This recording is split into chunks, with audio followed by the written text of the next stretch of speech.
After teaching methods, we discuss two approaches of teaching language. One is called structural approach and other is called communicative approach. Most important is the communicative approach, but uh, I would like to share both. Today we will discuss structural approach and tomorrow communicative approach.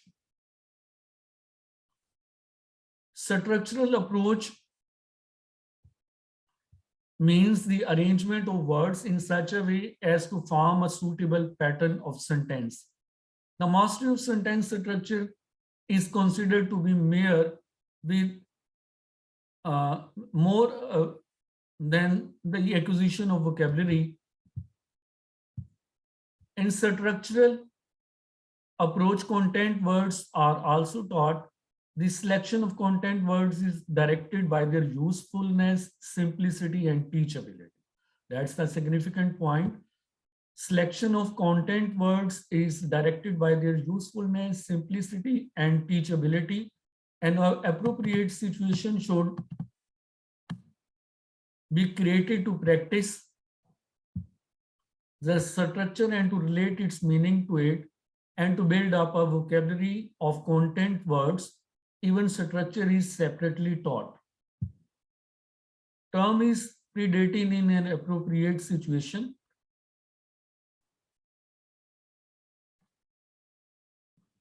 Its focus is how language material is organized for presentation. Structural approach is based on the theory of behaviorist, main stimulus response and then repetition and reinforcement. Principle of this approach are language is system of structure and signals. Student can learn very well if the teaching is according to this structure. Students' activity is important rather than teachers' activity. Mean language should be taught through activity-based method. Speech is given importance.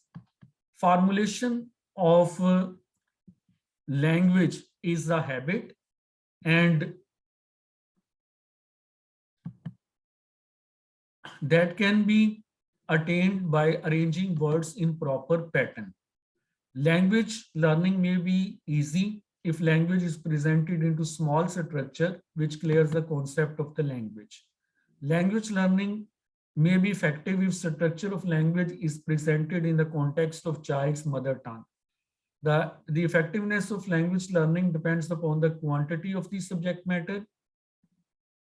If there is proper gradation of subject matter, teaching may be very effective. If the language is learned as a living system, learning of language may be too effective.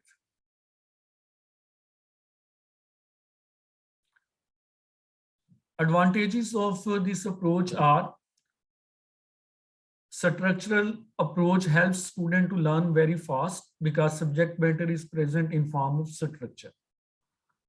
Students first listen to the teacher and they repeat it. They learn to speak first and then read and write. When students learn the structure of language, they automatically learn grammar. Grammar is taught implicitly. This approach promotes the use of everyday English. This approach enables students speak first, which is very important, then read and write. Proper stress is on oral learning, listening, speaking. Both the teacher and the students are active in this approach and it is adopted for all students of language learning. Disadvantage of structural approach is this approach prefers the selection and gradation of structure, which does not solve the problem of teaching English. Major focus is grading and selection, what should be taught at what stage. This approach doesn't advise the teacher how should he present the structure of language or teaching material. This approach does not advise the teacher about teaching material for written exercise. The technique of gradation is good in theory, but it is not workable in practice. Structural approach is not suitable for higher classes or overcrowded classes where activity is not possible. Drilling makes the atmosphere of class dull and boring. And there are only practice and drill, but uh, something that is stimulating that is not presented in this approach. Only well-selected sentence pattern can be taught. Precise textbook cannot, prescribed textbook cannot be taught. More teaching aids are needed.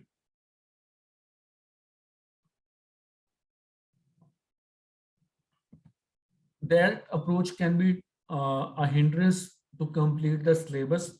If you can say there is only focus on drill of just a structure is given and it is asked the student to repeat it and reproduce it.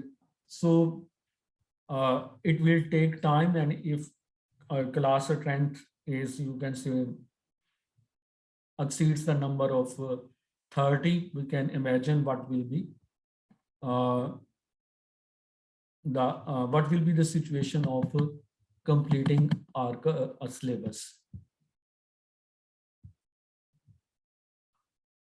Second approach is communicative approach.